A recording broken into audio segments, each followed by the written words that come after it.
story started when I was a little girl. My mother fell in love and married a man that was really abusive to her. He eventually took her life. I was 12 years old when she passed away. As I got older, I started to fall into relationships similar to hers.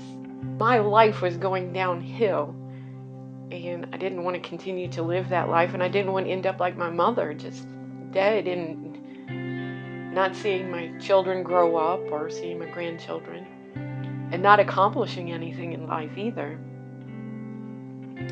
So I eventually reached a point where I just said enough is enough.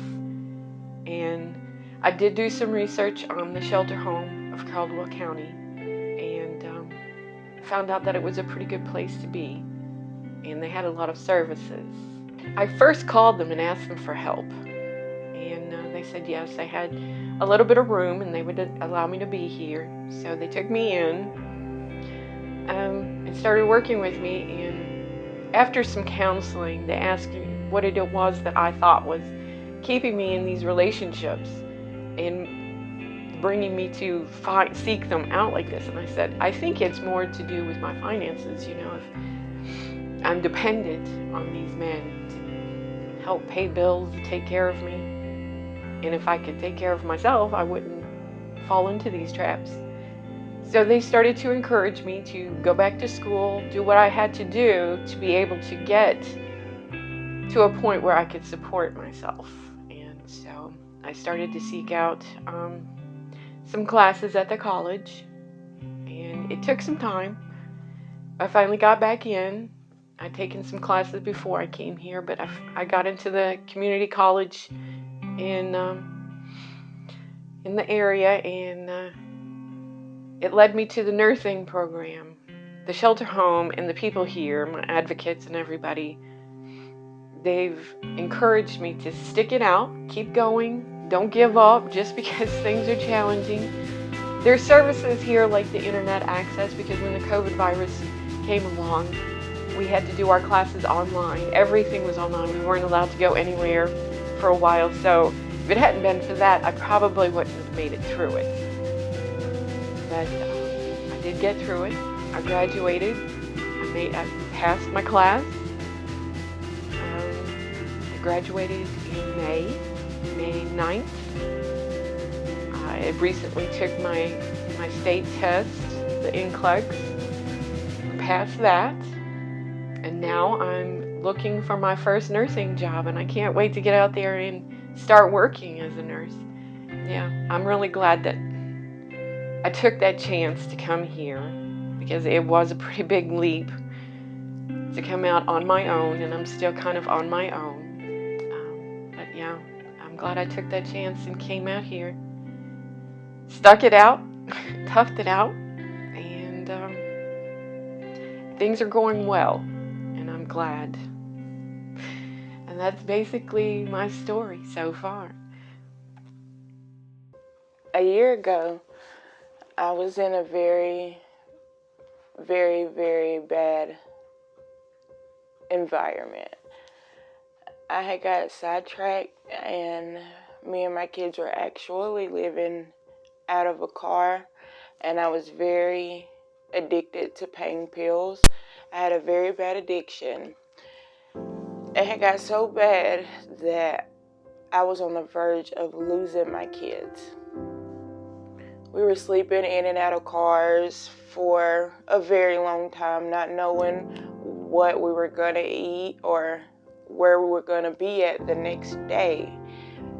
I had got so far gone that I had about lost my kids, and I had lost myself to drugs, and I got very, very, very, very sidetracked.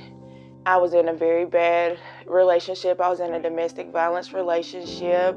I was getting beat on in front of my kids, and I felt like that was okay because he was providing at the time. I had lost myself, and I was on the verge of losing my kids. I had put myself and my kids in a very messed up position, and I wasn't able to provide for a very long time.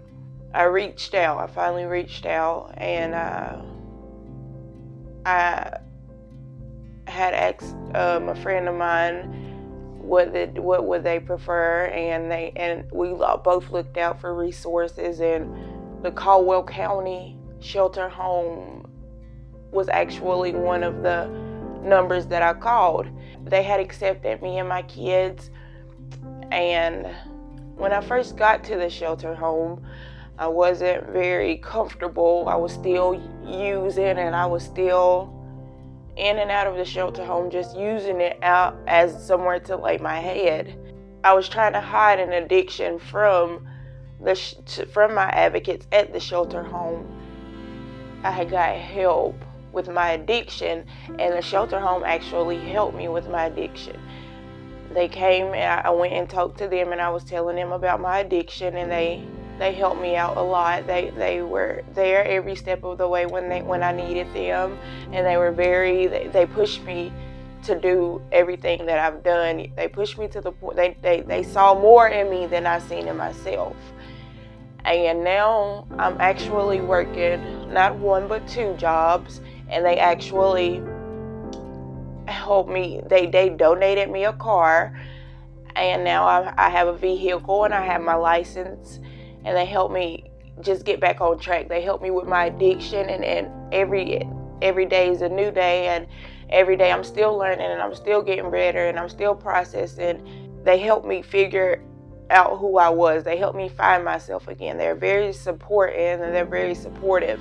They push me to do better. They seen more in me than I actually seen in myself. And now me and my girls were in a safe place. They've helped me out tremendously. Like, if it wasn't for them, I wouldn't be here today. And I just thank them, because I've gotten so far, and I wouldn't have been able to make it this far without them. They see the good in me. They've seen the worst in me. But when I first came in here, I'm totally a different person than I am now. They've helped me change my life, and I've been clean for a couple months, but I would not have been able to do it without the shelter home of Caldwell County.